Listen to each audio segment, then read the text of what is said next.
루카가 전한 거룩한 복음입니다. 그때 예수님께서 제자들에게 사람의 아들은 반드시 많은 고난을 겪고 원로들과 수석사제들과 율법학자들에게 배척을 받아 죽임을 당하였다가 사흘 만에 다시 살아나야 한다 하고 이르셨다. 예수님께서 모든 사람에게 말씀하셨다. 누구든지 내 뒤를 따라오려면 자신을 버리고 날마다 제 십자가를 지고 나를 따라야 한다. 정녕 자기 목숨을 구하려는 사람은 목숨을 잃을 것이고 나 때문에 자기 목숨을 잃는 그 사람은 목숨을 구할 것이다. 사람이 온 세상을 얻고도 자기 자신을 잃거나 해치게 되면 무슨 소용이 있느냐. 주님의 말씀입니다. 참 예수님,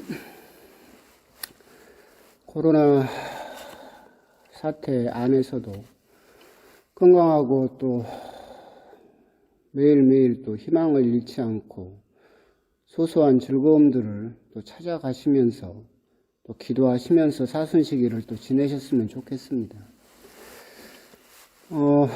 신부로서 저는 거의 매일이 미사를 그냥 하루에 가장 중요한 일로 보죠. 그러니까 하루가 미사를 이렇게 향해서 질서지워져 있어요.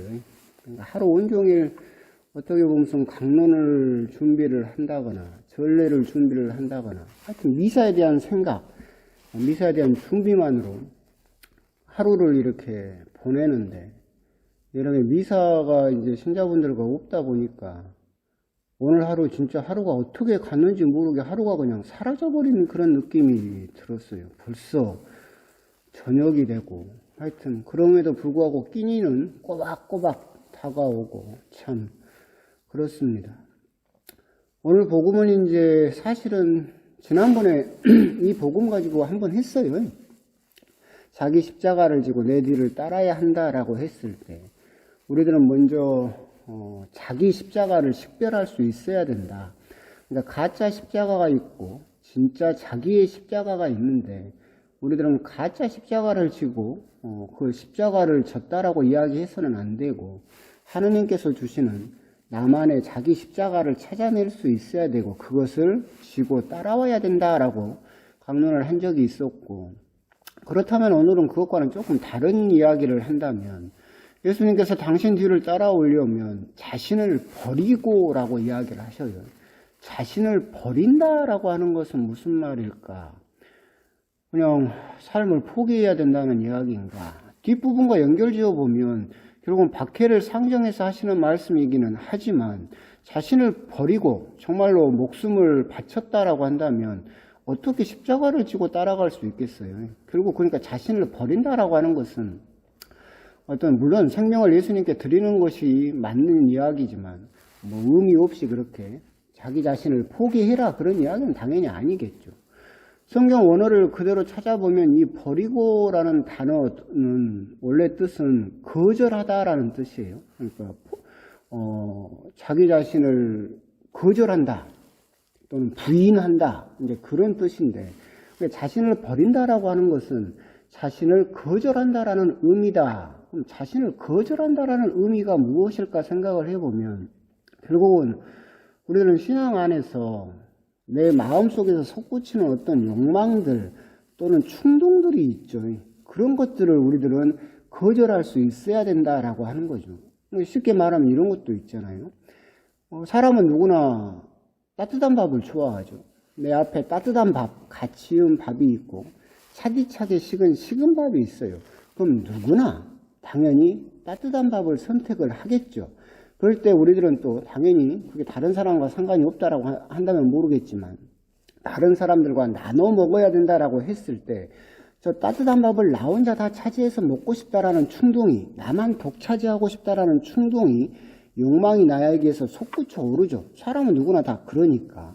그럴 때 우리들은 그 충동이나 어떤 본능에서 올라오는 목소리를 그것을 거절할 수 있어야 된다라는 의미로도 우리가 생각해 볼 수 있을 겁니다. 날마다 자기 십자가를 따라와야 된다라고 하는 것은 결국은 자기 자신을 거절하는 이것도 날마다 이루어져야 된다라는 이야기겠죠.